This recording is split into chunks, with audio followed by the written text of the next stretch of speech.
Buenas tardes, amigos, hermanos. Les saluda José Garro. Estamos transmitiendo nuevamente por acá desde mi perfil y estoy de nuevo acá con mi amigo y hermano Hugo Marroquín. Vamos a compartir un nuevo tema. Este, bueno, la vez anterior estuvimos hablando sobre ateísmo, ¿verdad? Y hoy vamos a continuar el tema, pero vamos a hablar de ateísmo y secularización. Ya pusimos por acá el video de forma pública. Entonces, hermano Hugo, si quieres saludar, presentarte nuevamente, para los que no te conocen, adelante. Sí, buenas tardes, José. Bueno, agradecido otra vez por estar acá compartiendo con tu persona sobre estos temas. Bueno, como dije anteriormente, en mi caso, mi profesión es de abogado. Me gustan estos temas que tienen que ver con apologética, filosofía de la religión, y en este caso, este tema está bastante relacionado porque si anteriormente estuvimos hablando exclusivamente o no exclusivamente, pero mayor parte de lo que es el ateísmo, ahora tenemos que hablar como más de las consecuencias prácticas del rechazo de la creencia en Dios, ¿verdad? Así que pues, listo ya, para empezar. Ok, sí, la última vez que estuvimos por acá definíamos un poco lo que es el ateísmo, dijimos cuáles eran los argumentos del ateísmo y como creyentes qué podemos contestar. Ateísmo básicamente es la negación de la Sí, existencia de así Dios, es. correcto, ¿verdad? Y bueno, entre ellos hablan, por ejemplo, entre sus razones ponen pues la existencia del mal, hablábamos de la evolución y básicamente, ¿qué más podríamos decir? A grandes rasgos, ¿cuáles eran básicamente la tesis de los ateístas o de los ateos? Así podrías mencionar así a grandes rasgos. Quizás yo creo que hay que distinguir, me parece a mí, entre digamos, la negación de la existencia de Dios, o que el ateo, digamos, el ateísmo viene a ser más bien una creencia de que Dios no existe, con ciertas tesis que más bien yo diría que se desprenden de la negación de Dios. Digo esto porque a veces hay ateos, quizás con poca formación, que piensan y dicen de que la negación de la existencia de Dios pues no implica nada, es decir, es simplemente no creo en Dios y ya. Ahora, yo creo que esto es simplemente falso, principalmente porque hay dos formas de responder. Una que tendría que ver con la parte, digamos, argumentativa de lo que implica la no existencia de Dios, y otra tiene que ver con los efectos prácticos que ha traído el rechazo de la existencia de Dios, al menos en Occidente. Bueno, veamos, por ejemplo, es muy difícil de que una persona sea atea y que al mismo tiempo sea objetivista en el terreno ético. Es decir, que afirmen de que existen valores objetivos con independencia de la opinión humana, individual o social. De alguna manera, esta es una idea que ya aparece en Nietzsche. Nietzsche, ahí por el siglo XIX, bueno, Nietzsche nace, si no me equivoco, en 1854 y muere en el año 1900, pero él hace, digamos, como una especie de ataque a las filosofías racionalistas, en el sentido de que ellos habían rechazado a Dios, pero no habían comprendido, digamos, todas las implicaciones que traía como consecuencia el ateísmo. Ellos seguían hablando de bien y mal, seguían hablando el caso de Kant de un imperativo hipotético, de una moral universal, se seguía hablando de verdad, de bien y mal y de todo eso. Entonces Nietzsche dice no, es decir, porque estas ideas se han construido alrededor de ciertos presupuestos metafísicos que tienen como trasfondo la idea de que Dios existe. Entonces, como Dios existe, existen valores universales y objetivos. Existe la belleza objetiva, existe bien y mal en sí mismos. Incluso la misma ciencia parte de la idea de que es verdad. Y en el fondo la idea de que es verdad supone que la verdad es divina. Él, si no me equivoco, menciona esto en la Gaia Ciencia, uno de sus textos más conocidos.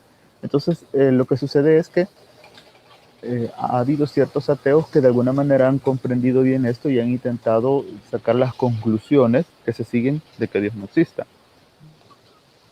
Y por ahí va, digamos, en ese aspecto, mi Sí, respuesta. se corta por momentos. Se corta por momentos. Ah, bueno, pero se escuchó, digamos, lo que dije, o al menos la mayor parte.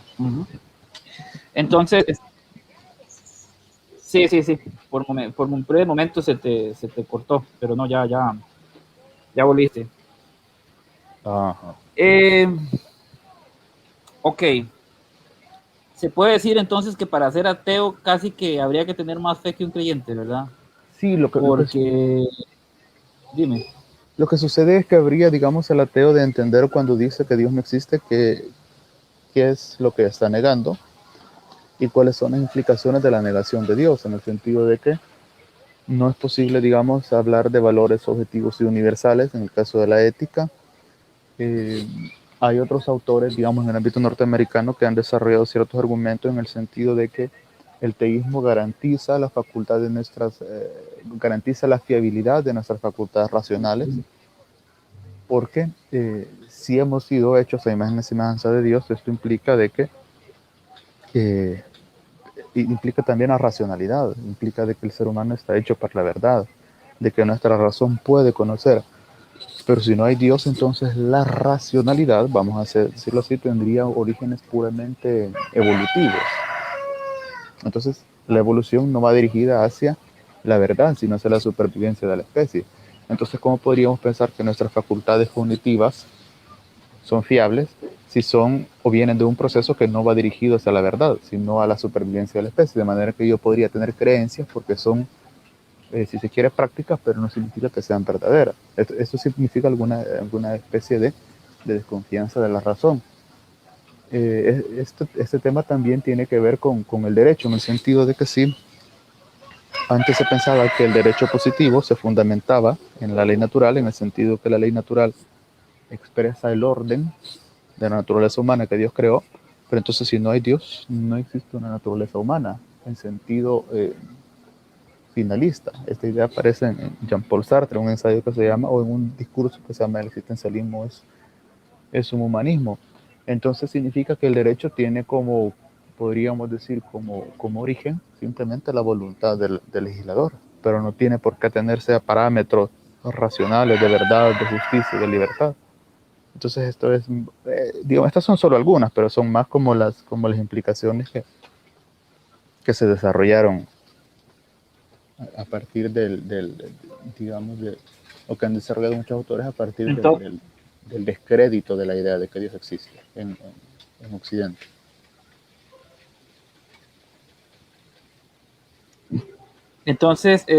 por eso te decía que ser ateo se necesita casi más fe que un creyente, Ah, porque la existencia del mundo, del universo, habría que, tendrías que dejarla en el azar, en la casualidad, ¿no? sí, y habría que intentar explicar muchas cosas dentro de una cosmovisión que excluye a Dios. Es decir, tendrías que explicar cosas como el origen del universo, como el orden y la racionalidad, como que el universo tenga ciertos parámetros y constantes. Tendrías que explicar moralidad y tendrías que explicar la existencia misma del mundo. Esto es solo alguna de las cuestiones. Y explicar la racionalidad, incluso prescindiendo de la idea de Dios. Es decir, es cierto que han habido ateos que han intentado hacerlo, pero siempre te dejan con respuestas a medias insatisfactorias o que te dicen que al fin y al cabo las cosas vienen del puro azar. Y esta es la razón por la que muchos, digamos, ateos, que a mí me parece coherentes, abrazan lo que se conoce como el nihilismo, que es como la postura que considera que no hay valores, ni sentido, ni significado. Eh, la vez anterior te mencionaba el aforismo 125 de la Gaia Ciencia de Nietzsche, donde él menciona algo parecido. ¿Pero por qué? Porque las ideas de valores, de sentido, de significado, de verdad ya no tienen sentido si no existe un fundamento ontológico sólido, si no existe Dios. Ok, entonces, sí, el problema de negar la existencia de Dios es, entonces, para resumir, estás dando el origen del mundo, al universo, lo estás dejando en manos del azar, de la casualidad. Moralmente, eh, caeríamos en un relativismo donde depende la opinión de las personas o el sentimiento de una sociedad. No tendríamos un estándar muy objetivo, ¿No habría? inamovible. Eh, no habría. Estaríamos diciendo que, por ejemplo, el mal no es argumento a favor del ateísmo, primero porque el mal no existe como tal, es la ausencia del bien, así como la oscuridad es la ausencia de la luz. Y tampoco podríamos decir, hablábamos de la evolución, que la evolución no es un argumento a favor del ateísmo porque hay aspectos de la evolución que no es incompatible con la fe católica, de hecho, excepto la macroevolución tal vez. Bienvenido, bueno, aquí tenemos a Mónico Vázquez, nuevamente por acá. Mónico, bienvenidos, saludos, preséntate nuevamente, aquí está Hugo. Dios te bendiga, Hugo, excelente el tema de la otra vez, excelente, a muchos hermanos le ha encantado, muy bueno. Bueno, no, me alegra, un saludo también pues para Mónico, y no sé si hay más personas pues conectadas, pero un saludo para todos ellos. Bendiciones. Les bendiga. Continúa, hermano José. Sí, ya tenemos varias, tenemos varias personas acá viéndonos, gracias a Dios, esperemos que se unan más. Entonces estábamos haciendo una recapitulación de lo que hablamos la otra vez sobre ateísmo y vamos a hablar sobre secularización. Sí. Entonces yo le pediría primeramente a Hugo que defina qué es secularización. ¿Qué quiere decir ese término? Quizá yo creo que para entender esto de la secularización tendríamos que entender cómo ha sido el proceso que llevó a la, digamos, al nacimiento de lo que conocemos como Occidente. El Papa, no fue Juan Pablo II, fue Benedicto XVI, mencionaba de que Occidente, más que un concepto geográfico, tiene que ver con un concepto cultural, con una civilización. Y Occidente es algo que surge del encuentro, dice él, entre Atenas,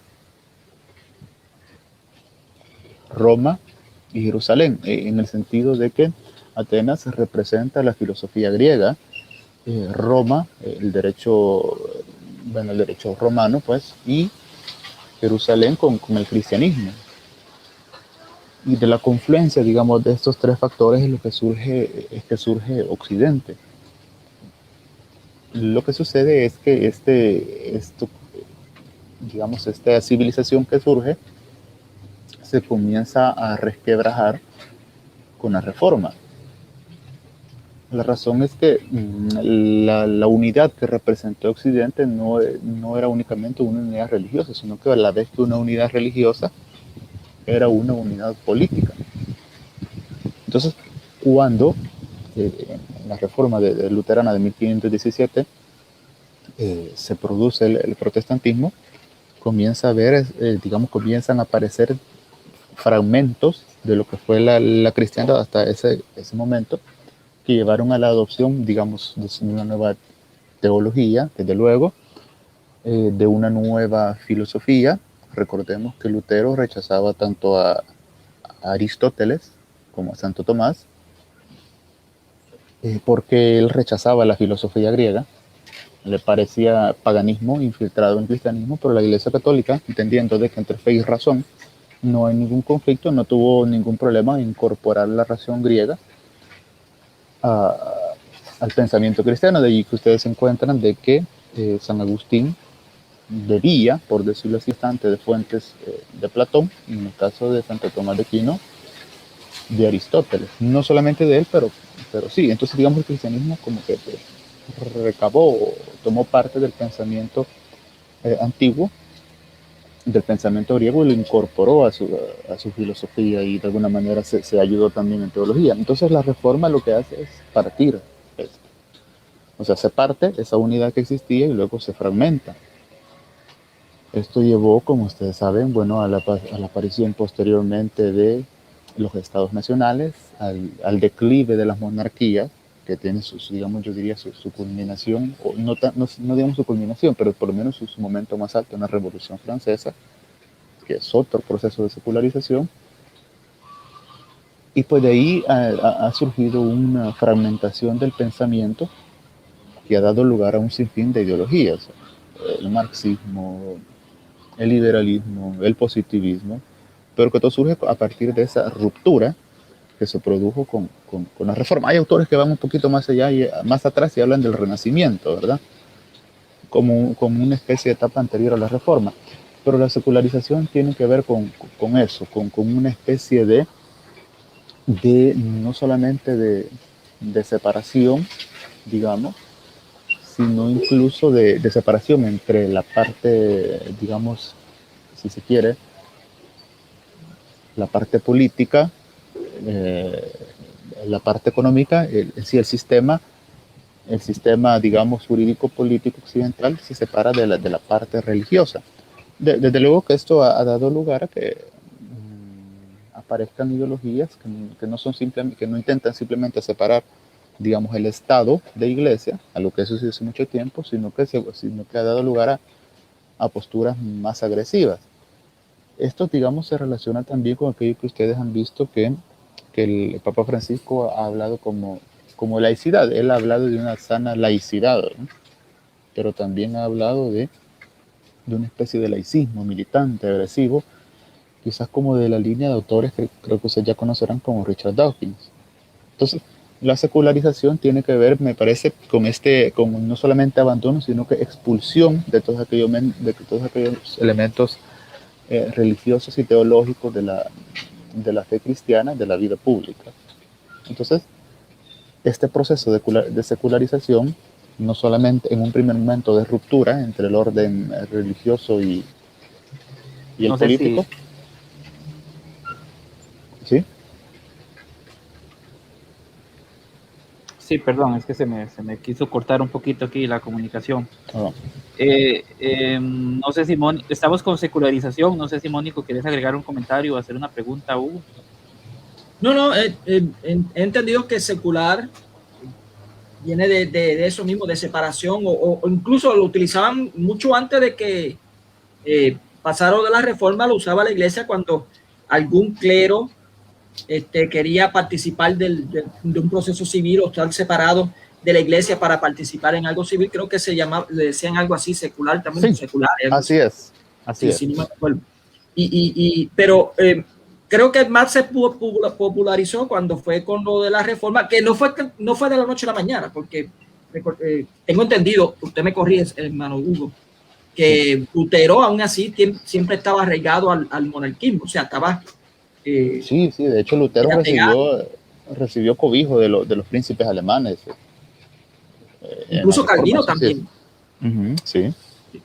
Que en sí ese proceso fue, incluso yo leí, yo no sé si estoy mal, pero quien comenzó esa separación, vamos a decirlo así, de iglesia y Estado fue en sí la Iglesia Católica. Tengo entendido. No sé si estoy equivocado, pero lo leí en un libro de historia. Bueno, pues eso fue cuando estaba en la secundaria, así que no me fue hace muchos años. Pero creo que ese proceso se comenzó así, no estoy seguro. Es que lo que pasa es que siempre, digamos, existía, digamos, aquí habría que ver lo que entendemos como secularización, porque en el sentido de separación ya San Agustín hacía la diferencia entre la ciudad terrena y la ciudad de Dios. Eso lo tenían claro. Cuando ustedes leen, por ejemplo, la historia de los templarios, ustedes van a ver que hubo una discrepancia entre el rey francés y el papa de la época, no recuerdo el nombre, entonces ya existía una diferencia. Pero lo que pasa es que esto en cuanto al término secular, de diferenciar, digamos, la parte religiosa de la parte política.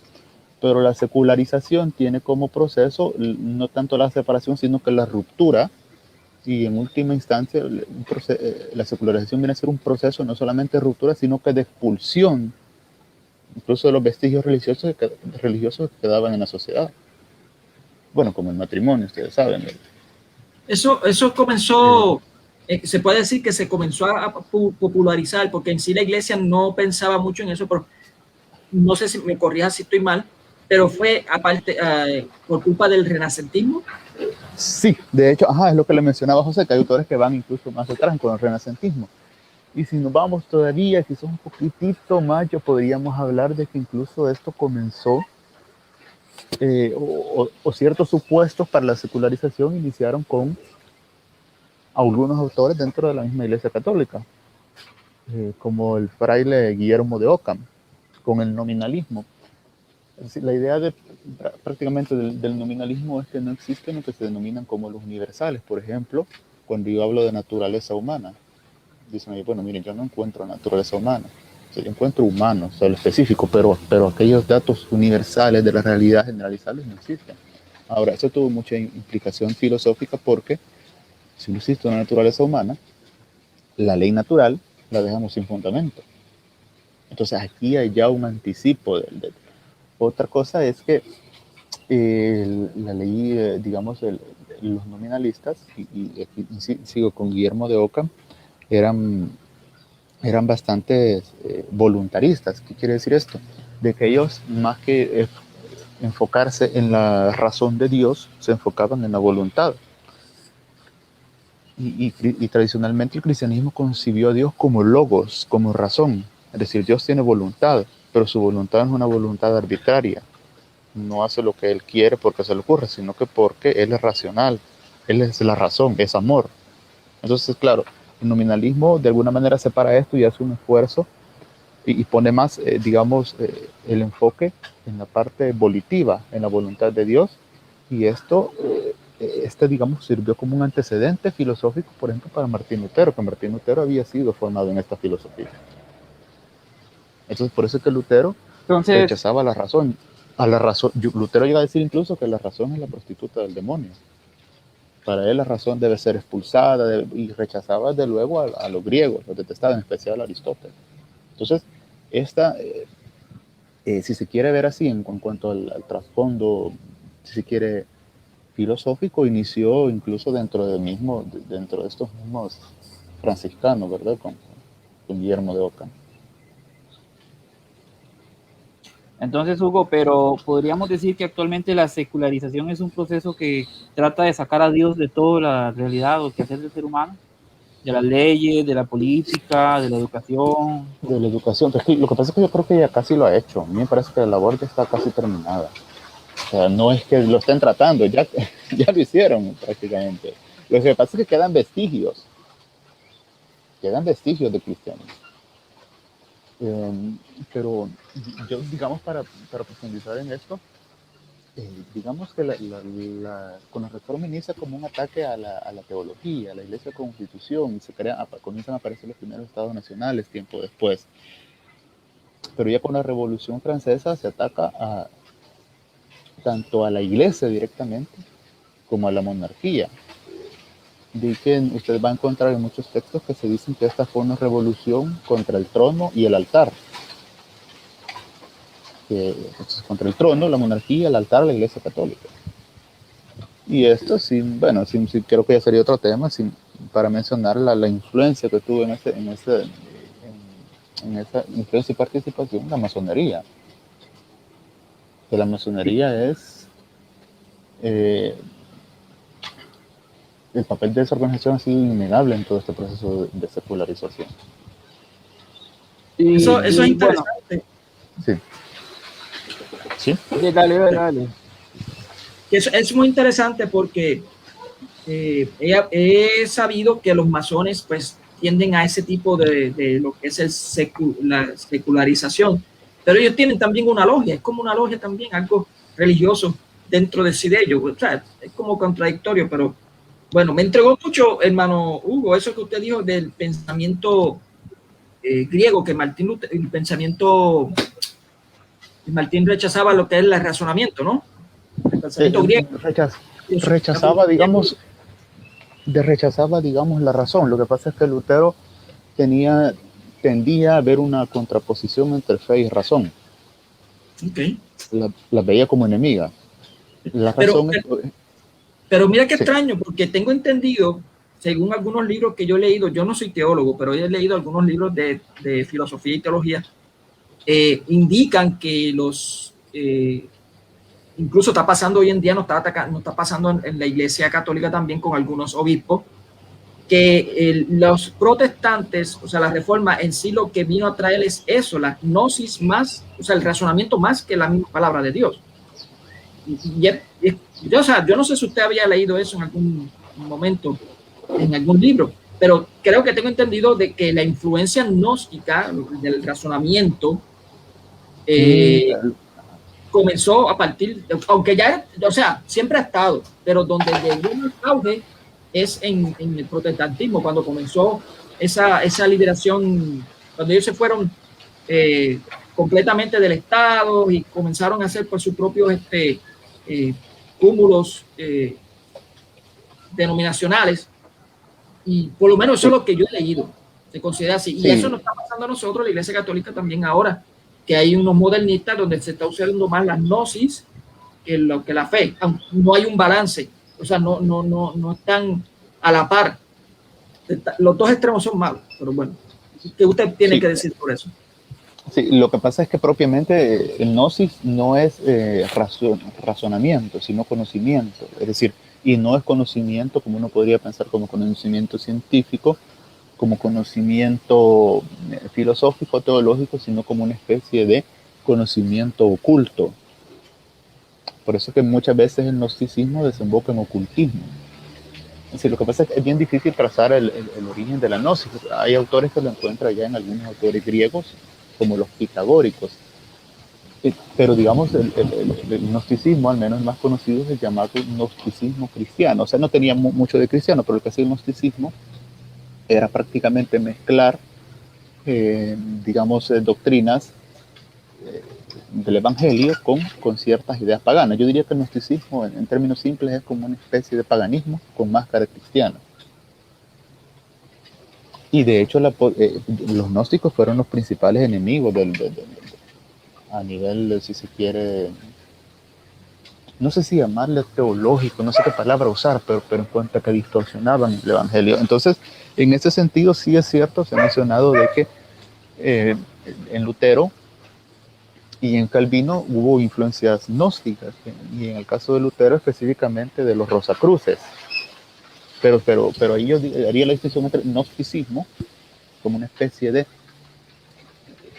conocimiento, vamos a llamarle conocimiento oculto, y otra cosa, digamos, el razonamiento como un producto de la razón, que en el cristianismo, digamos, hasta antes de la reforma se consideraba la razón humana fundada en la razón divina, en Dios. Entonces, sí, yo digamos, haría esa distinción entre razonamiento y conocimiento, y en este caso el gnosticismo que se presenta como conocimiento oculto. Es decir, mientras Jesús decía, gracias Padre, le dice, porque diste a conocer esto a los humildes y sencillos. Entonces el gnosticismo es lo contrario, porque ellos plantean que existe un conocimiento oculto que no es para cualquiera y que para adquirirlo hay que entrar a alguna de sus organizaciones. Algo de eso hay en lo que mencionaste de las logias, ¿verdad? De la masonería, que la masonería es esencialmente gnóstica. Pero esa distinción nada más la teoría.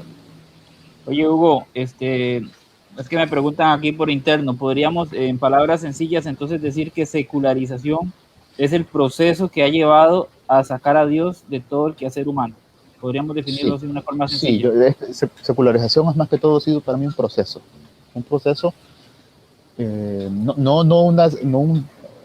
no lo secular sano, como mencionó Mónico antes, como una separación que él mencionó, que ya San Agustín decía, sino la secularización como un proceso de ruptura del cristianismo con la sociedad y no solamente de ruptura, sino que en una fase ya más avanzada de expulsión, incluso los vestigios cristianos que quedaban.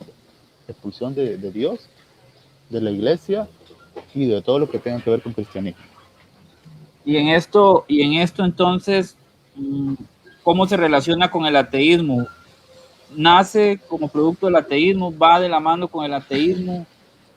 ¿Qué relación tiene? ¿Directa, indirecta? ¿Cómo lo relacionas? Sí, lo que pasa es que el ateísmo, digamos, el ateísmo en Occidente no fue algo a lo que se arribó de manera repentina, sino que fue algo gradual. El ateísmo siempre existió ya desde los griegos, siempre, pero era algo minoritario. Lo que sucede es que con la reforma se introduce cierto escepticismo para la razón de conocer a Dios. La razón es que la razón, y ahí vamos a usar en sentidos diferentes el término, pero la razón es que la razón es una razón que no puede alcanzar ciertas verdades porque está en una naturaleza que ha sido corrompida por el pecado, según Lutero. La diferencia, y ustedes aquí lo van a diferenciar con la Iglesia Católica, es que para la Iglesia Católica la naturaleza humana cayó por culpa del pecado, pero es una naturaleza herida. Y en el protestantismo es una naturaleza corrompida. ¿Pero qué significa que es corrompida? Que no puede, entonces yo no puedo fiarme de la razón para conocer, por ejemplo, las verdades divinas. No puedo confiar en la razón en términos, digamos, morales. Y entonces, ¿qué me queda? Solo la fe, la sola fide. Entonces, esto de alguna manera hacía que la llamada teología natural, que planteaba de que por la razón, por medio de las causas segundas, es posible llegar hasta una causa primera, se viera de alguna manera inhabilitada. Entonces, con la reforma inició como una especie de desconfianza de la razón e incluso de negación de que la razón pudiera acceder a eso. Solo nos queda pues la Biblia y nos queda la fe, pero tampoco nos tenemos la iglesia. Recordemos que Lutero rechazaba el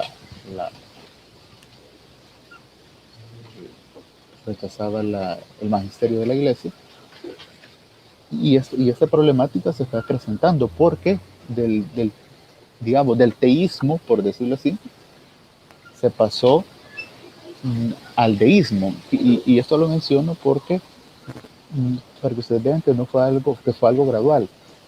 Ya los ilustrados franceses y por el siglo XVII, ellos ya no hablaban de Dios, digamos, como alguien lo podría creer como el Dios del cristianismo, sino que como una especie de Dios genérico, un Dios creador, porque no interviene en la creación. Vendría a ser como Entonces, una especie de brujero que crea el mundo y luego se aparta de él, pero ya no era el Dios del cristianismo. Entonces del teísmo se pasa al deísmo. Hay algunos autores que dicen que el deísmo es una forma de teísmo, en el sentido de que el teísmo es más general y el deísmo, pero yo lo voy a tomar así, ¿verdad? Como el teísmo para referirme a la creencia de un Dios providente, y el deísmo para la idea de que hay un Dios, pero que ese Dios no interviene para nada en los asuntos humanos. entonces, ¿cómo podríamos, para que la gente nos entienda, así tal vez en palabras sencillas, la diferencia, o qué es teísmo, qué es deísmo? Digamos, a veces hay autores que lo plantean de lo mismo. El deísmo es la idea de que hay un Dios creador, pero no se revela en absolutamente ninguna religión. O sea, existe a la manera de algunos científicos, bueno, existe un orden, existe un creador, alguien que lo hizo, pero las religiones del deísmo no tienen sentido, porque no es un Dios que se revela, no es un Dios providente, es nada más un Dios, si se quiere, arquitecto del mundo, nada más. No tienen sentido las oraciones, ¿verdad? Sino que es un Dios relojero, que afinó el mundo, lo creó o lo ordenó y luego no interviene para nada. Claro, en el teísmo, si hablamos específicamente del teísmo cristiano, Dios es providente, Dios interviene en la historia, uno se puede comunicar con Él por medio de la oración, pero lo que hizo es que el deísmo es que a Dios le quitó la parte religiosa y lo deja únicamente con la parte de la, si queremos decirlo así, de la teología natural, un Dios creador pero que no se revela. Ese es el deísmo, que tiene su auge, me parece a mí, en ese ambiente de la ilustración, y específicamente en el periodo por ahí de la Revolución Francesa. Ahora, para continuando con esto, luego del deísmo se pasa panteísmo. Pan quiere decir todo, y bueno, esto del teos, que quiere decir Dios, y el panteísmo lo que dice prácticamente es que no hay una distinción entre creación y creador, que todo es el universo, ¿no? Y Como de quien esta dice la postura, fuerza, que la fuerza te acompaña. Algo así. exacto, la fuerza, exacto, que José Yo encontró conozco la palabra. varias Yo va a, denominaciones que tienen ese pensamiento, creo. no, yo va a hablar y José Rame la fuerza. Sí, es que esa es la mejor palabra que podríamos. Es como algo vago, no es un Dios personal, es Dios es el universo. ¿Ah? Ya no tiene sentido hablar de un Dios trascendente. De hecho, usted lo ve hoy en día, ve manifestado, por ejemplo, en imágenes o imágenes y memes que dicen, ¿qué te revela el universo? ¿Qué tiene el universo para ti? Exacto. Hay algo de eso, ¿eh? Hay algo de eso donde a lo creado se le dan atribuciones divinas o atributos divinos. Entonces, Mónico, ¿quiere agregar algo, preguntar algo más, Mónico? Sí, sí, si no me equivoco, hermanito Hugo, eso de que dice por medio de la causa primero podemos llegar a la causa segunda, creo que fue algo así que lo dijo De las causas segundas a la causa primera. a la causa Dios primera. causa primera. Algo así fue que dijo San Agustín o Santo Tomás de Aquino, fue que dijo algo así parecido, ¿no? Santo Tomás. Tomás. Santo Tomás de Aquino. Yo sabía que ese tiempito que lo leí ya ni me acuerdo. Sí. me acuerdo. No, es que tengo que ser sincero, o sea, Santo Tomás de Aquino me sacó a mí más pelo, me hizo caer más pelo de lo que yo tenía. No está fácil entenderlo. Pero tengo una preguntita para usted, hermanito. ¿Usted cree que la iglesia ha sido, la tolerancia no es mala, pero Sí. no cree que ha sido excesivamente tolerante por medio, a través de lo, o sea, tolerante a lo que es el secularismo que ha entrado a la iglesia? Me refiero a que ha permitido ciertas cosas seculares o fuera de lo que es lo religioso para dentro de la iglesia. No sé. Yo creo que sí es posible, pero lo que pasa es que quizás bueno, en primer lugar que siempre se mencionó de que había un intento de infiltración en la iglesia por parte de la masonería. Ahora, sobre eso que sí ha habido intento del secularismo, yo quizás lo dejaría para, al menos yo en ese tema específicamente no he indagado, no sé si José o alguno de las personas que él conoce, que muchas personas se le achacan al Concilio Vaticano II, ¿verdad?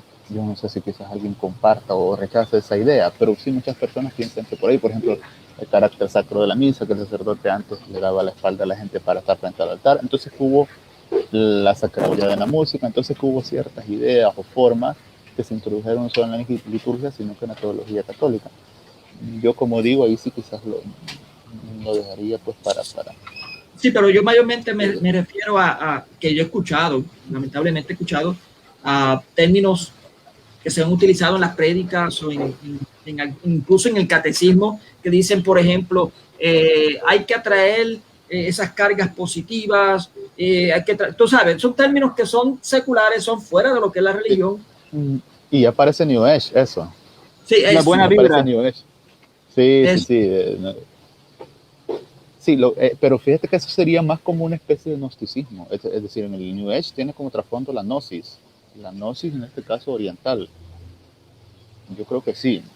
Quizás yo nada más, esto sí creo que sí, aunque me parece que no ha sido institucional. Institucional en el sentido que en la Iglesia Católica, al menos yo no he encontrado ningún tipo de documentación o encíclica que avale eso.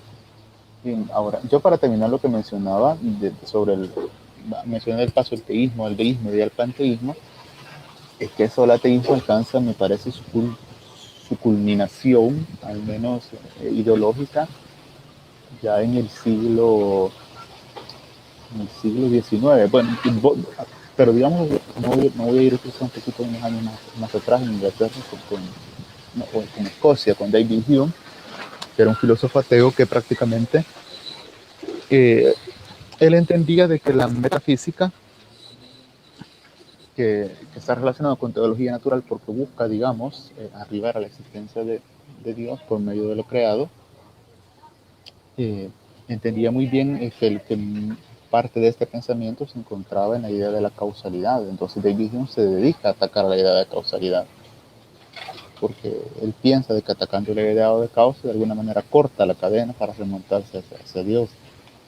De hecho, a mí me parece que la objeción de él no es tan acertada, ¿verdad? Eh,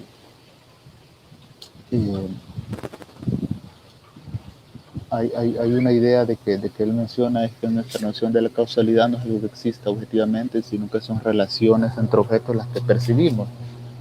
Pero eso no significa de que la causalidad como tal no exista. Él intenta como una especie de, a mí me parece que ocurre como una especie de llamada falacia genética, que es decir, que por la forma en cómo construir una creencia, por tanto la creencia es falsa. Así que nuestra creencia de que nuestra creencia en la causalidad se origine de ciertas percepciones no se sigue como tal, no exista. Igual, luego de esto hay otro autor que me había olvidado mencionar, es Kant. Kant igual se dedica como que a atacar los argumentos clásicos, o al menos en algunas versiones que él conocía de la existencia de Dios. Pero digamos que Hume y Kant son como los antecesores de este pensamiento en cuanto a que se dedican a atacar la teología, digamos, natural. Se le ha criticado, por ejemplo, a Kant de que él conoce más bien ciertas formulaciones que no son, por ejemplo, las formulaciones en su versión más fuerte que mencionó Santo Tomás, ¿verdad? Pero yo diría que actualmente sus críticas han sido superadas, pero digamos estos serían los antecedentes. Bueno, mencionaba el teísmo al deísmo y del deísmo al panteísmo, pero en el siglo XIX no tenemos ya el ataque, digamos, frontal a la religión, específicamente con autores como Ludwig Feuerbach,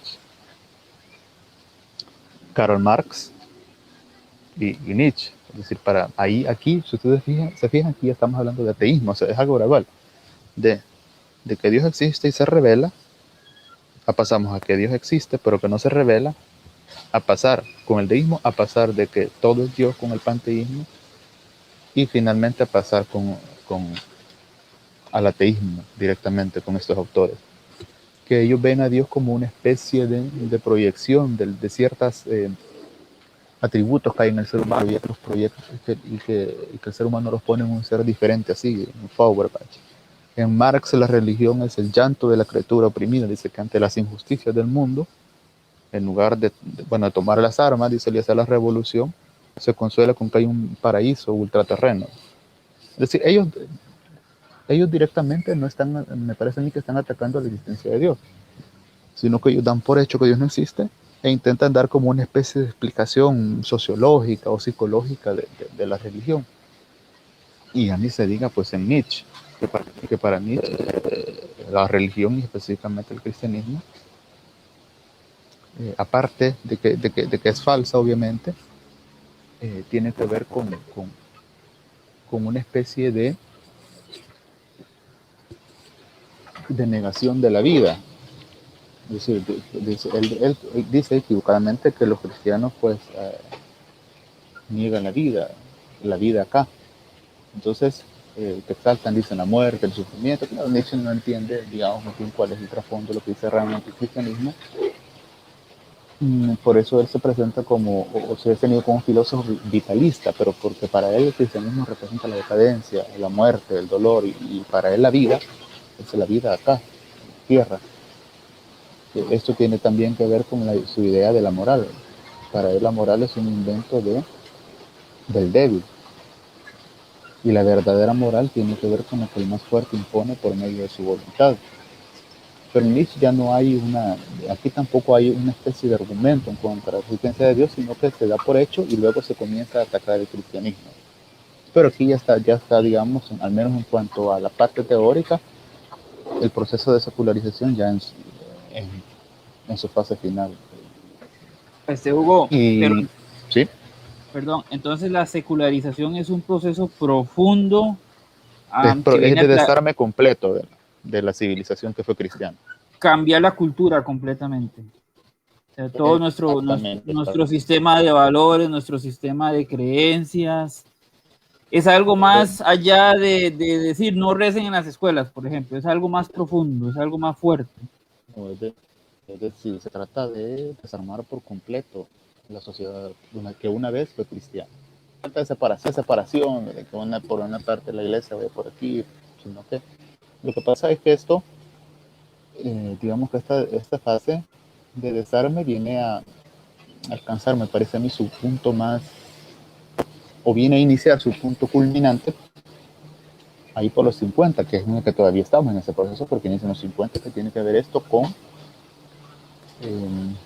todas estas teorías del género, con el feminismo de género, del que surge la ideología de género.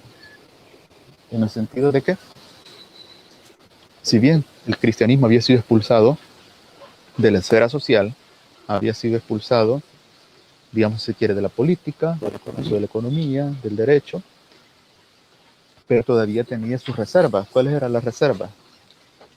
¿O cuál era la reserva, digamos, del cristianismo? La familia. Entonces estas ideologías van encaminadas a destruir la familia, que viene siendo el último reducto que tiene el cristianismo. Y la madre acaba de acabar con la familia es haciendo que cualquier cosa sea familia, que cualquier cosa sea matrimonio.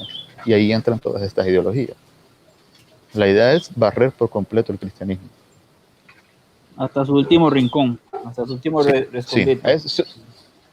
Sí, sobre esto, bueno, hay bastante, pero no sé si quizás nos saldríamos del tema, pero creo que si hay alguna pregunta. O sea, en sí el secularismo es el ateísmo aplicado a la sociedad. Ateísmo práctico. Sí, ya aplicado. La pregunta relacionada con una teoría. Y tengo una pregunta relacionada con esa misma conclusión que hemos hecho. Ese intento que es paso por paso en un pensamiento en la cultura atea, es lo que también se conoce como la utopía, o sea, que va a llegar a lo que ellos quieren, a una utopía. No sé si... Lo que pasa es que la utopía, digamos, me parece a mí que tiene que ver más con una especie de proyecto político a la manera por ejemplo, del socialismo, en el sentido de construir una especie de, yo no recuerdo la expresión, pero que la idea era construir el reino de Dios, pero sin Dios. Es decir, construir, digamos, un mundo donde existiera un hombre nuevo, como se hablaba en el socialismo, donde todos vivieran en paz, donde todos se repartieran, digamos, las cosas que tenían, una especie de vida en común, pero prácticamente sin ningún tipo de espiritualidad ni religión, porque el trasfondo de toda esta ideología era el materialismo y de alguna cierta forma de cientifismo. Una vez que el hombre tiene satisfechas todas sus necesidades acá en la Tierra, ya no necesita de Dios, plantean algo así. Entonces el comunismo viene a ser como una especie de utopía por excelencia. Utopía que pues nunca resultó, ¿verdad? Pero bueno, sí. Al final de cuentas, bueno, nosotros como creyentes sabemos que el trasfondo, el origen de todo esto, pues es ¿verdad? El enemigo, ¿verdad? El enemigo de los creyentes, pero ¿a qué crees que se deba? Sí, que hay otros factores. Que se deba este proceso de secularización y de volver una sociedad atea. Perdón, ahí se te cortó. Sí, ¿a qué crees que se deba este proceso? Bueno, sabemos que hay un trasfondo espiritual, como creyentes lo sabemos, pero ¿qué crees tú además que se deba este proceso de secularización? ¿Por qué? ¿Para qué? Es la vida. Yo hoy creo que sí, no hay forma de entenderlo sin esta organización. Quizás lo que pasa es que quizás eso sería por otra vez, en el sentido de que es un tema bastante amplio, ¿verdad? Pero lo que pasa es que la historia es como una especie de mezcla entre cosas que suceden, producto de la evolución social, histórica, que eso es mucho lo que hemos hablado, pero también de ciertos factores dirigidos por personas que tienen el poder para hacerlo. Fíjense que quizás un ejemplo de esto es, en 1923 se crea en Alemania por un señor llamado Felix Weil una organización que se llama Instituto para la Investigación Social, que eran académicos marxistas, incluían filósofos, sociólogos, gente que tenía formación en psicoanálisis, y eran marxistas que en esa época era muy inconveniente que tuvieran ese nombre, ¿verdad?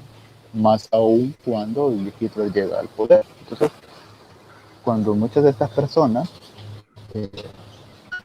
vieron que el peligro que ellos continuaron viviendo en Alemania, se trasladan a los Estados Unidos. Este instituto de investigación social y que después se conoce como Escuela de Frankfurt. La Escuela de Frankfurt se presenta como una organización que hacía una especie de revisión del marxismo. Ellos decían, bueno, miren, resulta que las revoluciones no funcionaron, se esperaba una revolución en Alemania que no fue exitosa, entonces hay que buscar las causas, ¿por qué no funciona la revolución? Decían. Y la conclusión que decimos es por la forma de pensar de la gente. Es decir, ¿de qué sirve hacer una revolución si la gente tiene formas o categorías de pensamiento que no van a permitir que la revolución florezca? ¿Cuáles son estas formas? Bueno, existe el bien y el mal, existe la familia como algo bueno, como una institución natural, que existe Dios. Entonces ellos plantean que de alguna manera que el marxismo tiene que reinventarse y ya no atacar por medio de la lucha armada, sino que atacar la cultura. Otro pensador que desarrolla esta idea es el filósofo italiano Antonio Gramsci. Entonces, esta organización, esta escuela de Frankfurt, es la que, digamos, de alguna manera encabeza ese proyecto porque ellos ven en Occidente factores de autoritarismo, ven opresión, y lo que plantean es que hay que buscar una especie de revolución que acabe con todo eso. Ahora, ¿a dónde va la parte, digamos, que yo les menciono interesante? Y es cuando ellos, o por lo menos algunos miembros de ellos, huyen de Alemania, fueron recibidos en los Estados Unidos, en universidades norteamericanas,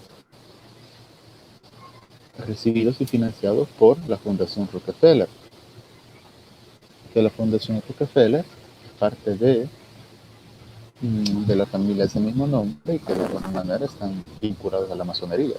Entonces, por eso les digo, de que la historia en este caso es, o en muchos mezcla tanto factores sociales, económicos, que devienen, por decirlo así, también con elementos dirigidos, Intereses. que tienen intereses en contra del cristianismo y que ven estas en estas personas ideas que pueden explotar y tomar en contra. Entonces es una especie de confluencia entre este tipo de organizaciones y sí. Mónico, ¿tú querías agregar algo?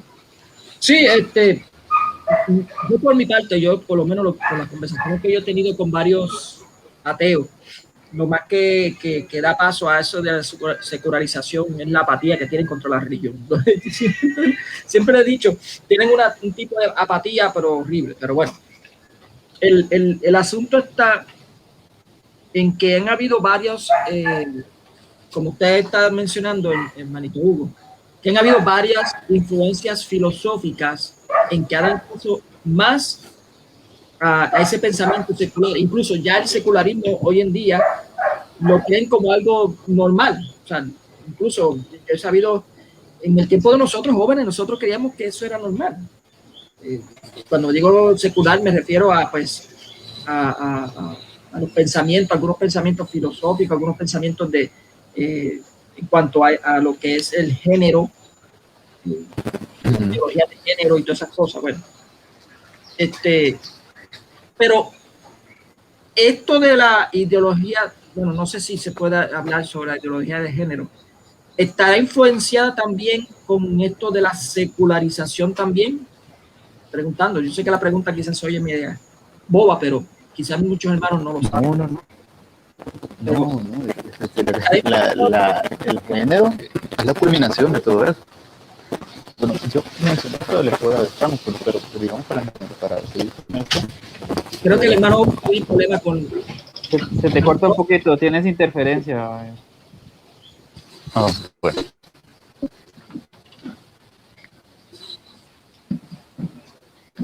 Sí. ¿Ya? Ahora sí, ahora. Lo que sucede es que esto del género parece, digamos, no de forma terminada, sino como muchas ideologías de forma gradual. Digamos, para entender eso hay que ubicarse ahí como por los años 50 en Francia, con el feminismo y con ciertos autores existencialistas que eran ateos. Y digo porque no todo existencialismo es ateo, ¿verdad? Pero digamos, para entender esto del feminismo de tercera ola, habría que ver sus antecedentes. El feminismo nace con la Revolución Francesa, que es el llamado feminismo de primera ola, feminismo ilustrado, que era un feminismo que de hecho buscaba que los hombres tuvieran los mismos derechos que las mujeres. Hay incluso una declaración que se dio poco después de la declaración de los derechos del hombre y el ciudadano, porque cuando la declaración habla de los derechos del hombre se refería al hombre como tal, no a la mujer. Las mujeres estaban excluidas. Entonces aparece este feminismo que me parece totalmente legítimo, que buscaba pues reivindicar y que en realidad hubiera igualdad de derechos, tanto para hombres como para mujeres. Luego, en el siglo XIX, aparece el feminismo de segunda ola, el feminismo liberal, que se caracterizaba especialmente por el derecho al voto, por eso es conocido como feminismo sufragista. Pero luego se produce una mutación en el feminismo, ya ahí por los años 50, porque el feminismo, digamos, ya cambia de fundamentación. Y este feminismo se ve influenciado por el marxismo. Es, digamos, ya un feminismo, si se quiere, de... Si no mal, en las películas, en las novelas se ve mucha influencia esa del feminismo, esa liberación extrema. Sí, de hecho, y en este feminismo es que comienza a aparecer la idea, bueno, de que se trae, digamos, a ciertas ideas del marxismo aplicadas al feminismo. Por ejemplo, la dialéctica entre opresor y oprimido. En el caso de, hay una idea que toma Simone de Beauvoir de Engels, de que en la familia el hombre es algo así como el proletario, la mujer es el propietario y el hombre es el patrón. De que la realidad se mueve por medio del conflicto, del choque. Se introduce también una concepción del ser humano materialista, de ahí que este feminismo, digamos, me parece a mí que tiene como fuentes tres ideas, son prácticamente marxismo, el existencialismo francés, en el sentido de que el existencialismo francés rechaza que exista una naturaleza humana. O sea, el sujeto existe, pero existe como una hoja en blanco, como decía creo que la vez pasada, pero no tiene una naturaleza propia. Eso significa que nadie puede decir que ya nace como hombre o nace como mujer, porque hablar de nacer como hombre o como mujer es hablar de que existe una naturaleza y ellos la rechazan. Entonces, también hay otros autores que planteaban lo mismo, específicamente, o planteaban ideas similares, específicamente autores de la escuela de Frankfurt. Pero en este feminismo es esa idea de que la mujer no es un dato de la naturaleza, sino que una creación cultural. Este es el feminismo de género. Y de este feminismo de género es que surge la ideología de género. Es decir, lo que hacen los ideólogos de género es tomar esta idea de que no hay una naturaleza humana, de que el ser humano, digamos, de que la sexualidad es lo construido, y lo que van a hacer es desarrollar esa idea. Y todo ese aparato ideológico es lo que se conoce como ideología de género. Entonces, pero que surge a partir de ese postulado de la ideología del feminismo de género. Entonces, Hugo, podemos decir que ideología de género, este feminismo actual, incluso el apoyo al aborto, a la eutanasia, son manifestaciones o consecuencias de la secularización de la sociedad.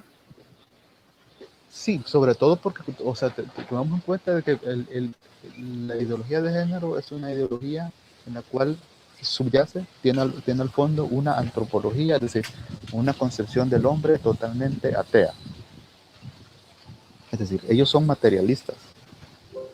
No hay alma, no existe una naturaleza humana, no hay hombre y mujer, o sea, hay un rechazo, previamente se ha rechazado la moral cristiana.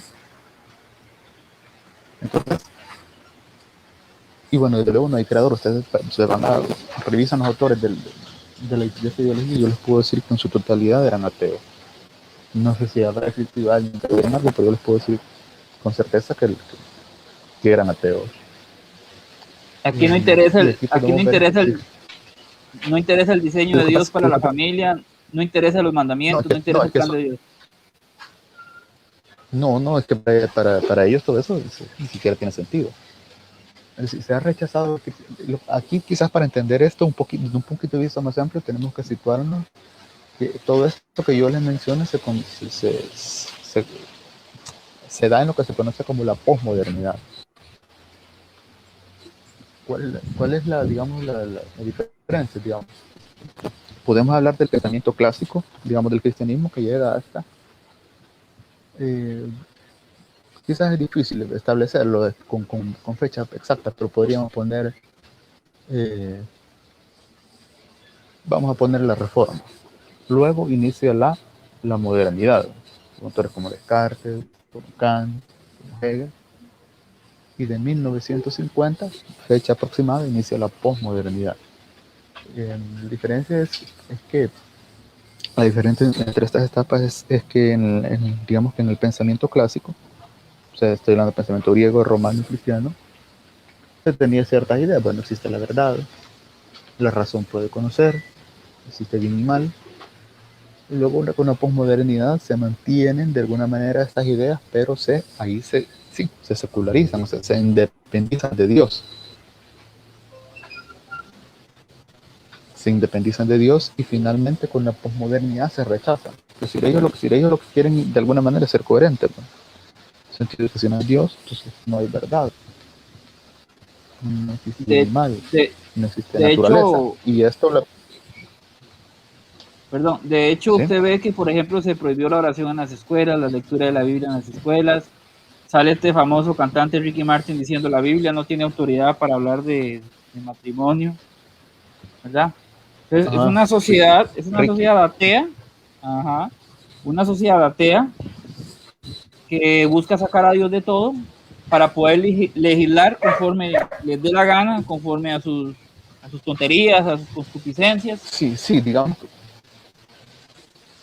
que aquí la idea es como que se ha rechazado a Dios como creador, entonces ahora el hombre es el creador de sus propios parámetros morales, creador de su propia sexualidad, en este caso con esto del género.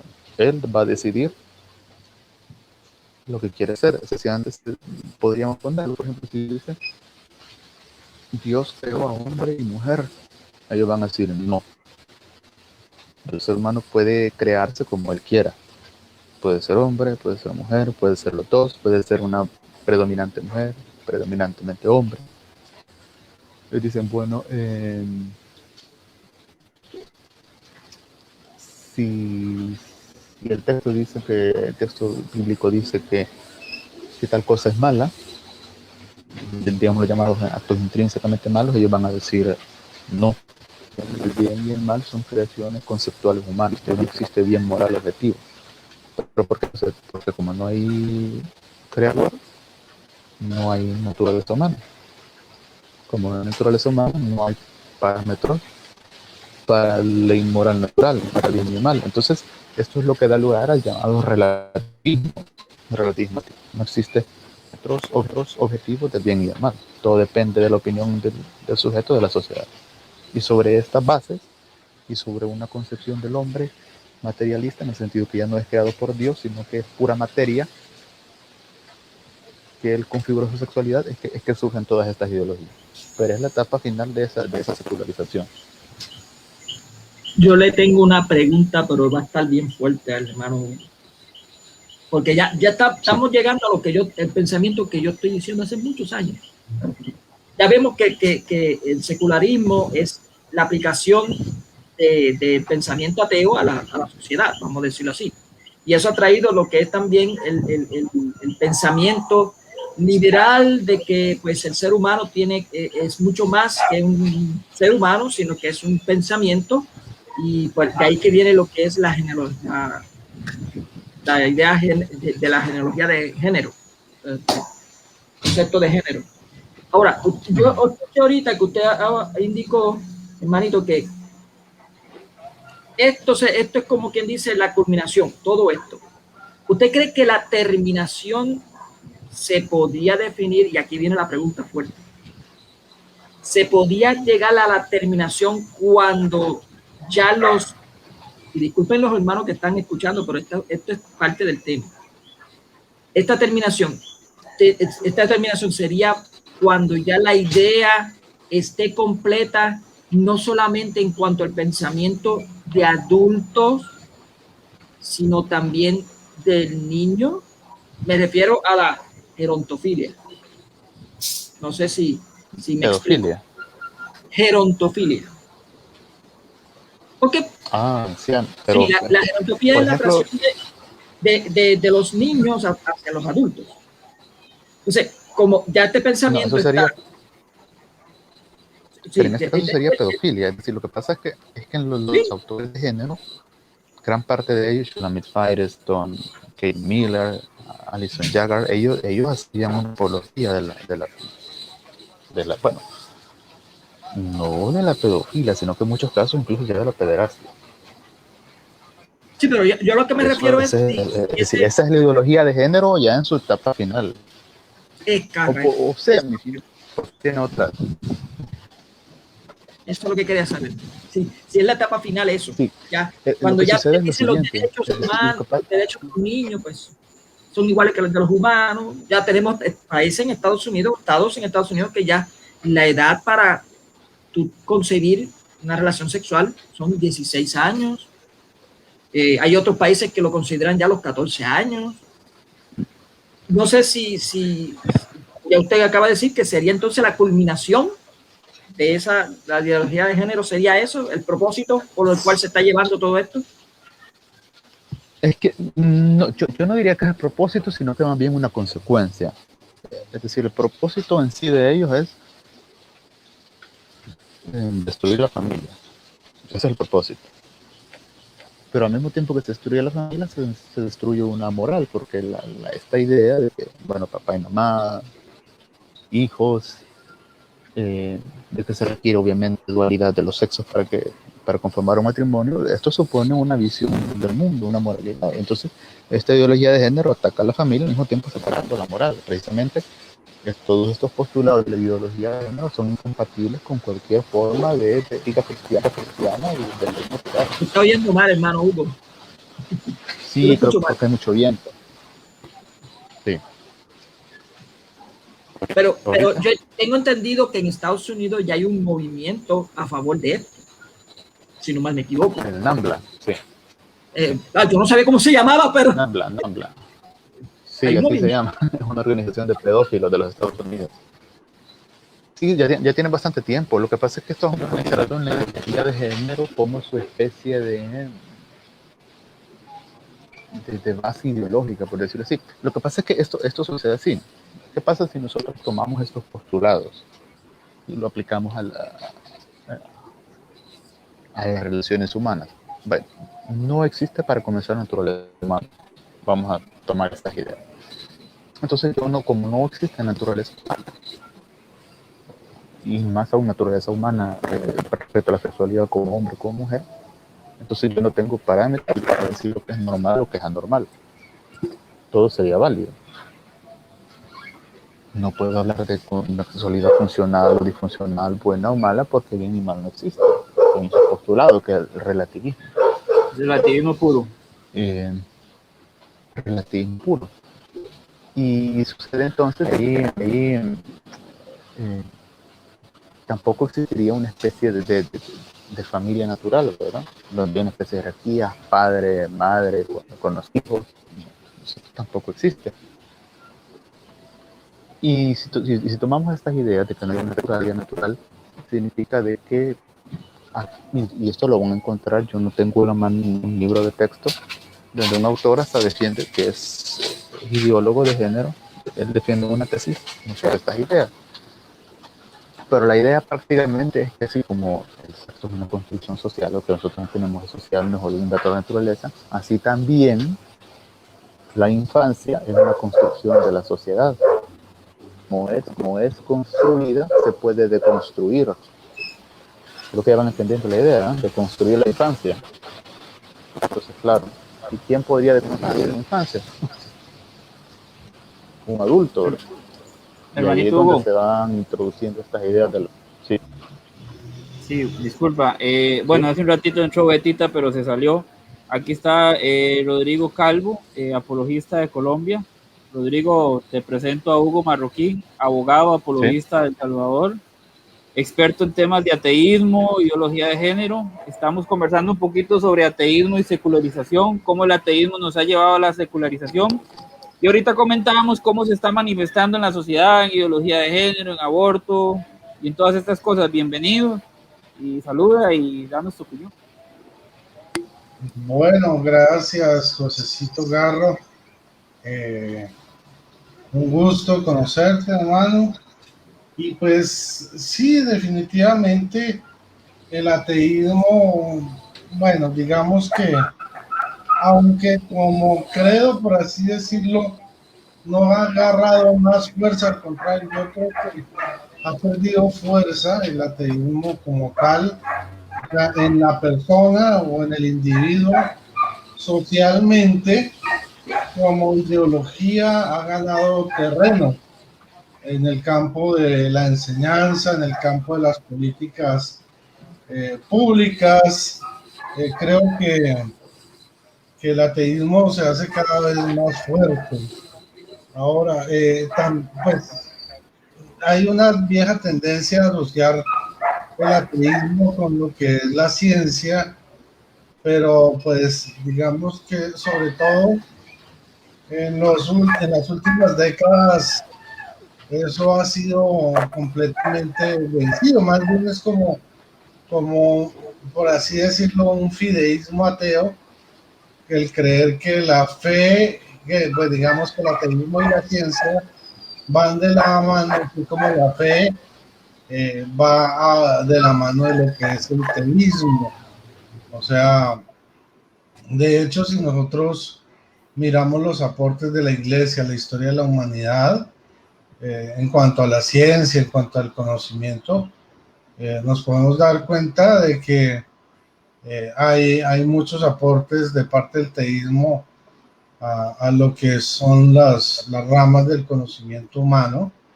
De hecho, hoy se dice que el 40% de los... Permiso, hermano Rodrigo, permiso. Me tengo que despedir porque tengo que dar una clasecita de catecismo ahora. Bendiciones. Okay, muchas gracias, Mónico. Muchas gracias. Bendiciones. De hecho, se dice que hoy aproximadamente el 40% de los científicos son teístas. Pues también podemos decir que sí, en últimas también el ateísmo a través del liberalismo, que proviene de la misma tendencia desde la Revolución Francesa, ha comenzado a ganar terreno, pero como le digo, más que a nivel institucional, más a nivel de las escrituras que referido realmente hacia el individuo. Eso es como lo que yo percibo. No sé qué opina nuestro hermano acerca de esto.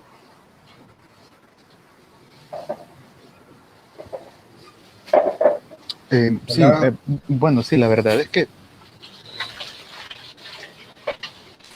sí. Adelante, Sí. adelante. Sí, bueno, no, la verdad es que creo que eso es parte de lo que tocamos, de la Revolución Francesa, Reforma, en los años 50, con la posmodernidad.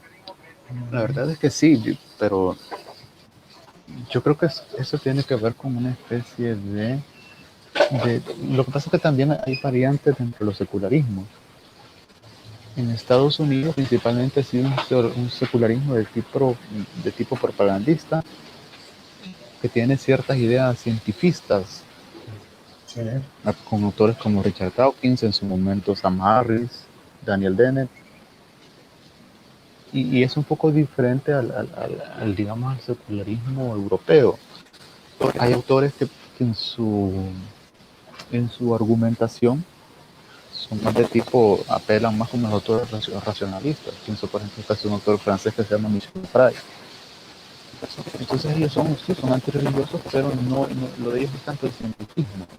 Y el caso del ateísmo norteamericano, el de Richard Dawkins, ellos sí se como paladines en nombre de la ciencia. y tiene raíces diferentes también, porque este ateísmo norteamericano, o al menos el nuevo ateísmo, surge después del ataque a las Torres Gemelas. Entonces la idea, bueno, si la religión hace eso, entonces nosotros vamos a emprender una especie de cruzada contra la religión. Así que sí, yo diría que hay secularismos diferentes. Eso, aunque se tiene que ver más como una especie de ateísmo militante que con secularismo, diría yo.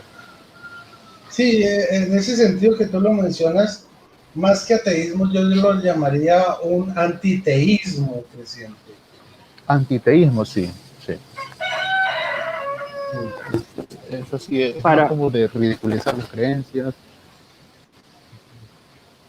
Hay autores que se dedican a andar demandando iglesias. Sí. Sí. Qué bueno ese gallo. No, para los que nos están escuchando, cientifismo es creer que todo se explica con base a la ciencia, con base a lo que se ve. ¿Correcto? Sí, es prácticamente la idea de que las respuestas válidas son las respuestas científicas. Solamente. Sí, para prácticamente ellos. Eso, o sea, no... Incluso sí, porque en O sea, autores como ellos incluso hay rechazo de la filosofía, ¿verdad? O sea, ellos ni filosofía, ni teología, ni mucho menos la fe, nada más la ciencia. o sea, exactamente, o sea, no es válido, es gracioso que para este ateísmo o antiteísmo, la racionalidad o el raciocinio no es suficiente, sino obviamente todo tiene que estar limitado únicamente a la comprobación a través de los 5 sentidos, o sea, lo que yo pueda medir, lo que Así yo que la pueda racionalidad, palpar, eso es lo que existe, lo que no está en ese campo no existe, básicamente es lo que ellos argumentan. sí. Entonces, O sea, para ellos, adelante. sí. No, digamos que para ellos la racionalidad se reduce a la racionalidad científica.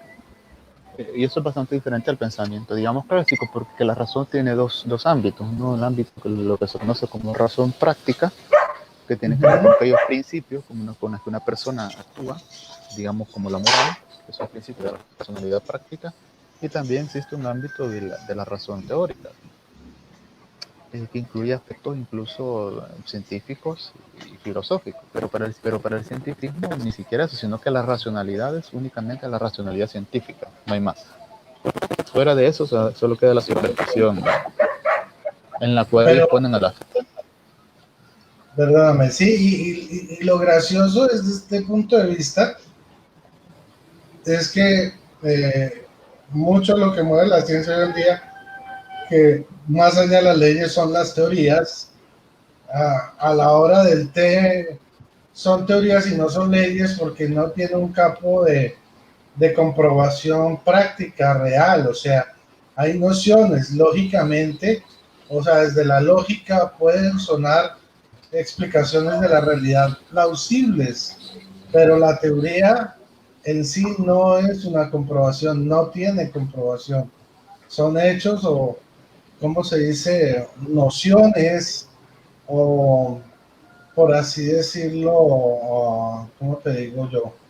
Um, presunciones que Sí, pueden llegar a ser lógicas, pero en realidad la teoría no tiene un asidero práctico, no es comprobable. Y es gracioso porque mucha de la ciencia se mueve, si no es que casi toda se mueve en ese campo, ¿no? que no hay experimentación, ¿no? Exacto, no hay, o sea, la teoría no es experimentable, no es comprobable. Y eso se demuestra a través de que la ciencia es cambiante, ¿no? Los modelos científicos para explicaciones de muchos fenómenos en la naturaleza constantemente se reevalúan y salen nuevas teorías y nuevos modelos de explicación, pero no pasan de ahí, de la teoría, porque no existe una comprobación práctica de los hechos o de las nociones o de las intuiciones, porque eso es más o menos, o sea, la ciencia hoy en día y prácticamente a través de la historia se ha fundamentado a través de intuiciones que son teóricas, pero realmente el campo de la comprobación en la ciencia es muy, muy limitado frente a la teoría, y las teorías son muy vastas, hay teorías de todo tipo que se formulan y reformulan constantemente. Entonces es gracioso llamar, o bueno, que el cientificismo no reconozca la misma debilidad de su propia postura al creer que está fundamentada en absolutos comprobables, mientras que en realidad son meras intuiciones que aparentemente tienen sentido y no va más allá. Para los que, bueno, nos están viendo hasta ahorita, estamos hablando sobre ateísmo y secularización con el hermano Hugo Marroquín de El Salvador, abogado, apologista. Estuvo con nosotros Mónico, ahorita está Rodrigo. Bueno, ya con Hugo habíamos tocado un primer tema sobre ateísmo y ahorita estábamos llevando cómo el ateísmo nos lleva a la secularización, que se entiende como ese proceso de sacar a Dios de la sociedad, de las leyes, de la educación. Y sin Dios, sin un estándar moral objetivo, inamovible, de por medio, el ser humano puede regular su sociedad a su antojo, a su parecer, a su capricho o hasta sus concupiscencias, ¿verdad? Entonces ya se vale decir que un hombre se puede casar con un hombre, que se vale abortar, ya se justifican cosas como comentábamos hace rato, hasta la pedofilia. Eso es una sociedad que se va secularizando, que se va alejando de Dios, y como bien nos explicaba Hugo, ha sido un proceso donde estuvo el deísmo, estuvo el panteísmo, y ahora se manifiesta más abiertamente el ateísmo. ¿Estamos en lo correcto, Hugo, en lo que estamos sintetizando? Sí, sí, así es. Y dime una cosa, Hugo, por ejemplo, aquí en Costa Rica se habla mucho de Estado laico, y vos hablaste del laicismo. ¿Se puede hablar de que hay alguna parte buena en el laicismo, una parte mala, un punto de equilibrio? Sí, yo creo que sí. Lo que pasa es que a veces usan Estado laico como sinónimo de Estado ateo. Y yo creo que ese es el problema, porque uno puede pensar como Estado laico como un Estado, digamos, no confesional. Pero lo que pasa es que a mí me parece que eso es un poco confuso por la razón siguiente. Lo que sucede es que si yo tengo un Estado, en este caso yo hablo de un Estado laico, lo que va a suceder es que prácticamente la moral social va a terminar impregnando a ese tipo de Estado y se va a producir un conflicto entre vieja moral, por decirlo así, cristiana, y una especie de nueva moral que la sociedad asume y que ya va a impregnar las estructuras de manera que aquellos miembros digamos, del Estado que tengan la moral tradicional de alguna manera van a ser discriminados y expulsados. Y no es lo mismo. En un caso básico. Sí, no es lo mismo un Estado ateo que un Estado confesional, entonces. No, que un Estado laico. Entonces yo creo que el problema es que muchas veces muchas personas dicen Estado laico, pero usan como bandera el Estado laico para meter sus ideologías. Y un Estado laico como una especie de Estado ateo.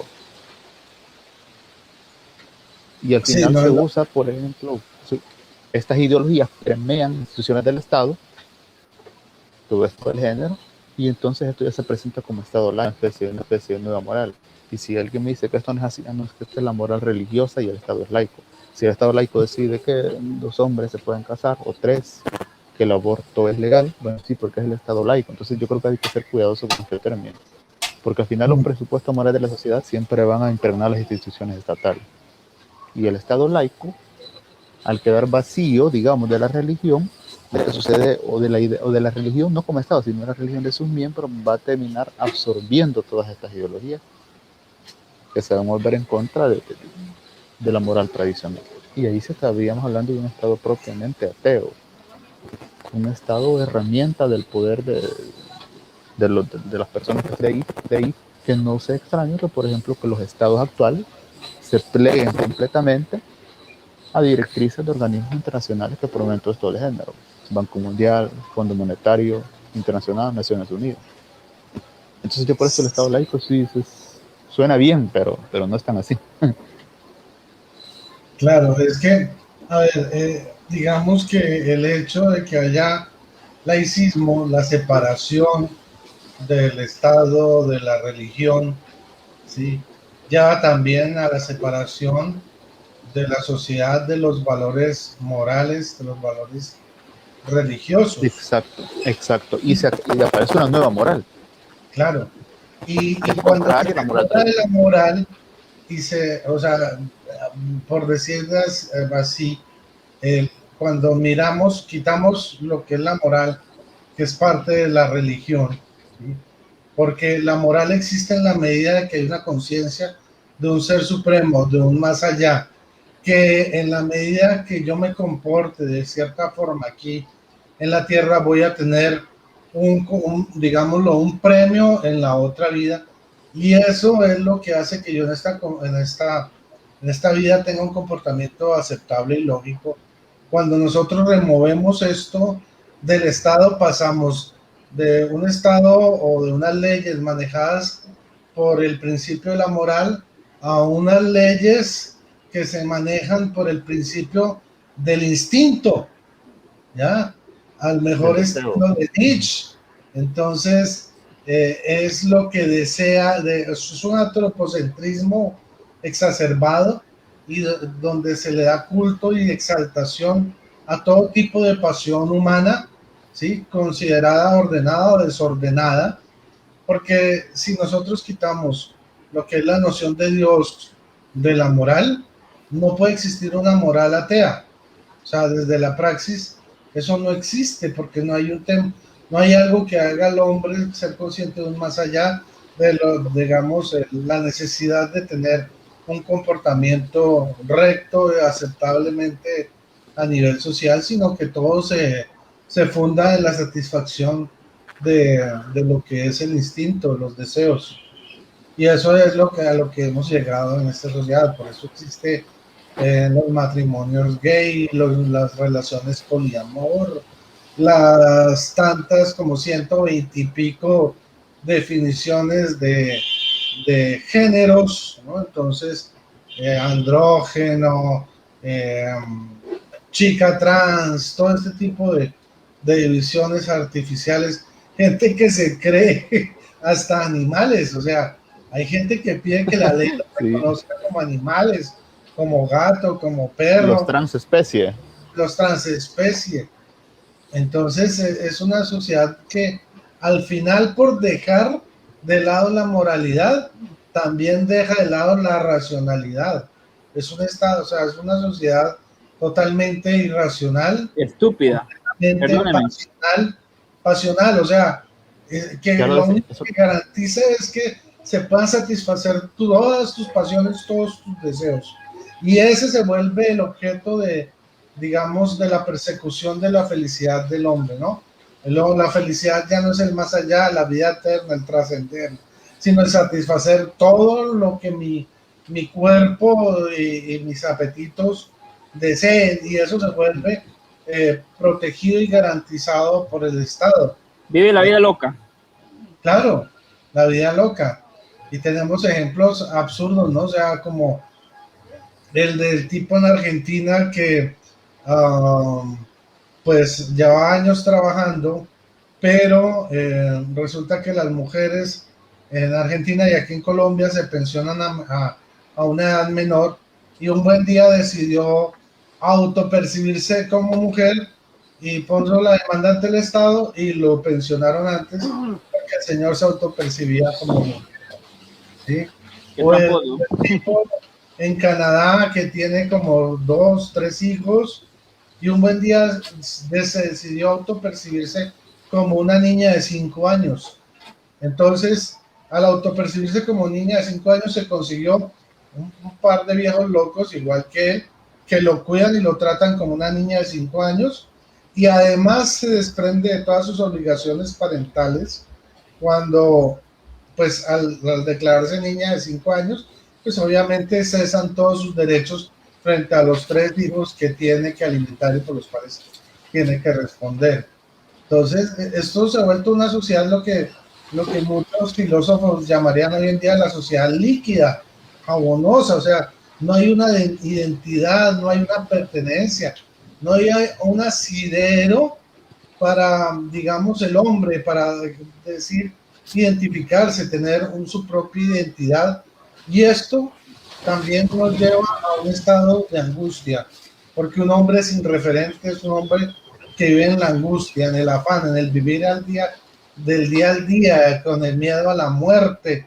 O sea, es una sociedad que es caótica, sin identidad, movida por peor que los animales, por lo que son los instintos, pero instintos que no tienen ninguna connotación natural, va más allá de la natura, son antinatura y es lo que ha causado todo este caos.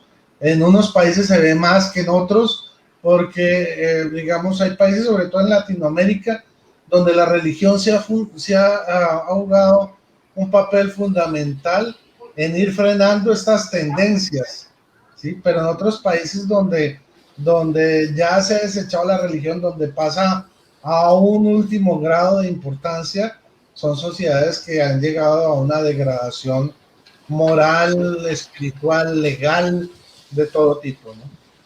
Y lo peor es que este proceso de secularización no solamente lleva a sacar a Dios de todo, que se impregnen sus ideologías en las instituciones y políticas del Estado, sino que lleva en algún momento incluso hasta la persecución, ¿verdad? Claro. La censura en contra de la iglesia y en contra de todo lo que es fe, en contra de todo lo que es religión, para ellos imponer sus ideologías, sus tonterías que van en contra de la moral, pero también en contra de la razón, de la biología, del sentido común. Hugo, ya para ir concluyendo, ya vamos 1:30, hermanito, ¿qué podemos hacer nosotros los católicos, nosotros los creyentes? ¿Cómo podemos responder a este proceso de secularización de alguna manera para pues ser luz, para evangelizar o de alguna manera contrarrestar en la sociedad todo esto que está pasando? Sí, la verdad es que esta es una pregunta difícil, porque cuando uno mira todo lo que está pasando, que la descomposición social aumenta, cuando uno se da cuenta de los intereses que hay, quiénes están financiando todo esto, el carácter global que ya tiene todo esto, el que ya la ONU esté haciendo listas de las personas que se oponen a la ideología de género y a esos grupos, entonces uno se da cuenta que el panorama está bastante difícil. Pero yo diría que la labor que se puede hacer no es tanto una labor más que de confrontación, me parece a mí como de resistencia ante todo. Es decir, es como cuando estás en un equipo de fútbol y sabes que vas a jugar contra Brasil, ¿verdad? Entonces, ¿cómo vas a hacer? Bueno, echarte atrás, ¿verdad? Defenderte con uñas y dientes, como dicen. Entonces, en este caso, yo creo que es más una labor de resistencia ante todo esto, y sobre todo porque creo que lo que tenemos, digamos, de nuestro lado es la verdad, ¿verdad? Porque esto es del género, toda esta secularización es la mentira institucionalizada. Entonces tenemos del lado la verdad y creo que también de alguna manera lo que me parece a mí que lo único que le va quedando a la iglesia es la promesa de Jesús, ¿verdad? Cuando Jesús le dice a Pedro que las puertas del infierno no prevalecerán contra la iglesia. Amén. Entonces ahí me parece a mí que se puede hacer una labor de resistencia desde las comunidades, desde la familia, tratando de ser coherentes con la fe, denunciando todo esto. Yo diría que otra de las formas que se puede hacer también es dando a conocer todo esto, porque hay mucha gente, incluso dentro de los que son católicos, que se están confundidos. Yo te aseguro, José, y también para Rodrigo, que si ustedes van a alguna iglesia comunidad y les preguntan a muchas personas que si están a favor de esto, del intercominas, del matrimonio homosexual y del aborto, van a encontrar a muchos que te van a decir que sí, y son católicos y van a la iglesia. Es decir, esto es algo que incluso está dentro de la misma, hay una confusión generalizada. Entonces yo creo que eso es una cosa que se puede hacer, formarse bien para para expulsar las tinieblas, tener una labor de resistencia de las comunidades, desde la familia. Bueno, y esto también pasa por ser un buen ejemplo, ¿verdad? Para que de alguna manera, como dijo José, creo que el cristiano de alguna manera sea luz. Y creo que desde ahí que se puede hacer una lucha contra esto. Resistir por si estos son poderes que están incluso por encima de los gobiernos. Si es algo que viene desde los centros del poder financiero, quizás eso sería para otra discusión, pero es algo bastante fuerte. Pero como les menciono, creo que se puede hacer una labor de resistencia y que de última instancia la verdad pues y Dios están de nuestro lado. Esa sería mi respuesta. Mucha oración, mucha formación, seguir predicando, ser la voz en el desierto, ¿verdad? Tratar de instruir a los católicos.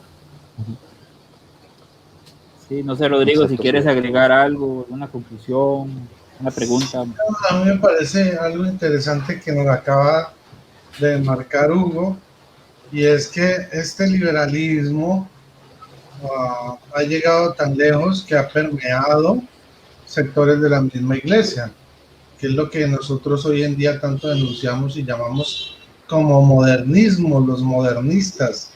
Ese sector de la iglesia constituido por sacerdotes y por monjas que piensan igual que estos ateos, ¿no? Entre estas personas que están provocando la descomposición social y los modernistas dentro de la iglesia católica, no hay prácticamente ninguna diferencia.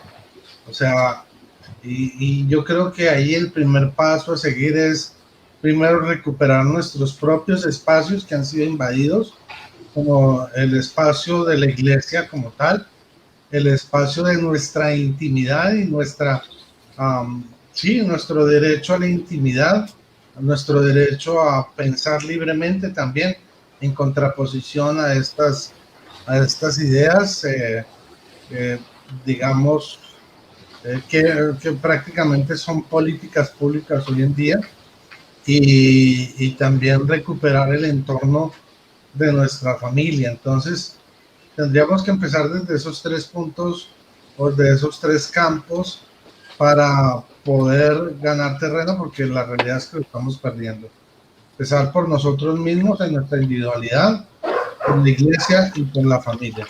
Habiendo recuperado esos 3 frentes, ya podemos sentar una posición más fuerte y tener una influencia social antes de que todo lo que hoy llamamos sociedad y civilización se vaya al despeñadero.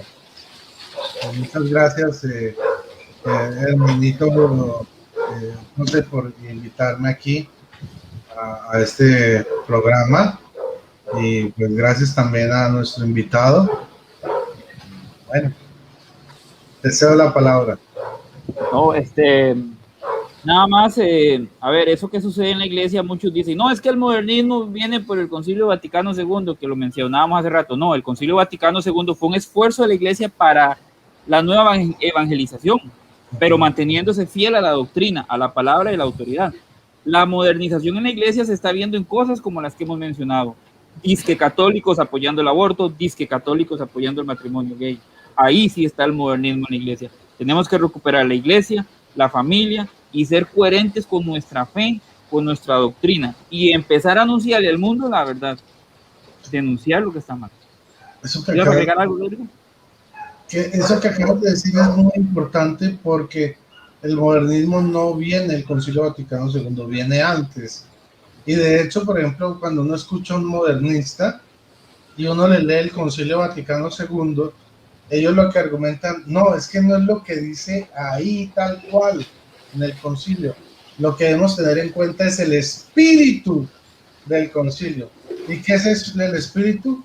La interpretación torcida que ellos pueden hacer de lo que se dijo en el Concilio Vaticano II.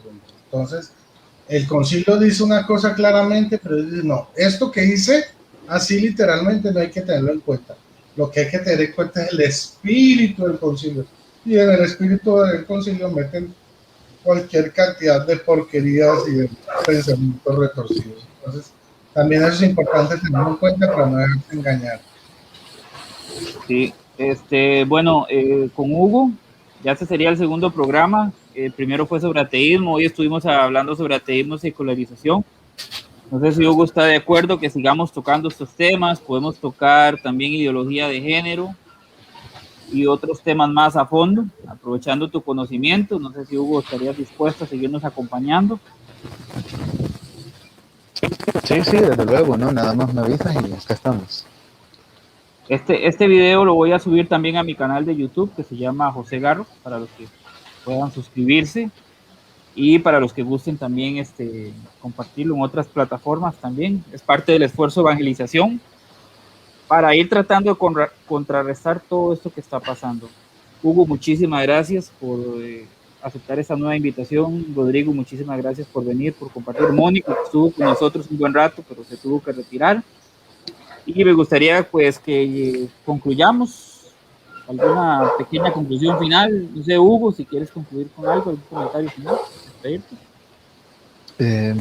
Sí, quizás yo nada más, que esto del ateísmo y secularización es, aparte, claro, de las explicaciones que hay, que sociológicas, políticas, si se le quieran dar, pero sí no es difícil ver realmente el mal detrás de todo esto que está sucediendo, ¿verdad? Ya cuando llamamos a Dios, que lo que tiene que ver con el cristianismo, la exaltación del aborto, cualquier cosa se le llama matrimonio, es algo realmente oscuro lo que está sucediendo. No es algo como alguien podría pensar que es una cuestión simplemente política, una cuestión de derecha, izquierda, no, es algo mucho más profundo. Estamos ante el desarme de lo que fue, digamos, la sociedad occidental cristiana, y que ahora los ataques van enfilados específicamente hacia la iglesia y la familia. Entonces esto es algo bastante serio y hay que tomarlo así, ¿verdad? Y bueno, y en cuanto a eso, la labor de resistencia, como he estado desde las comunidades, desde la misma familia, para luchar contra este mal. Muchas gracias, Hugo. Rodrigo, ¿algunas palabras finales para despedirnos? Sí, yo creo que puede que en esta generación puede suceder que no alcancemos a detener este fenómeno del ateísmo y la secularización, pero en la medida que formemos los valores morales en nuestra familia, en nuestros hijos, en las generaciones que han de venir, yo creo que todavía hay esperanza para el ser humano, que está perdiendo su cualidad racional, que es una de las más importantes, y que se está animalizando, aunque con el perdón de los animales, porque los instintos de los animales son de supervivencia, y el instinto humano pues ha demostrado que no es solo de supervivencia, sino que va más allá, muchas veces conlleva a la degeneración. Entonces tenemos que ser conscientes de recuperar nuestro papel realmente racional, que digamos que se fundamenta en lo moral, y mostrar que el camino que se está llevando actualmente, guiado por lo que es el instinto y la pasión, va a llevar a la destrucción de la misma raza humana y del orden social. Así es. Sí, eso que mencionas es importante, porque al final, al rechazar a la fe, al rechazar a Dios, se rechaza la final, y finalmente se termina rechazando la razón también. Así es. Así es. Fe y razón van totalmente de la mano. Pero fe y razón la buena, no aquel personaje.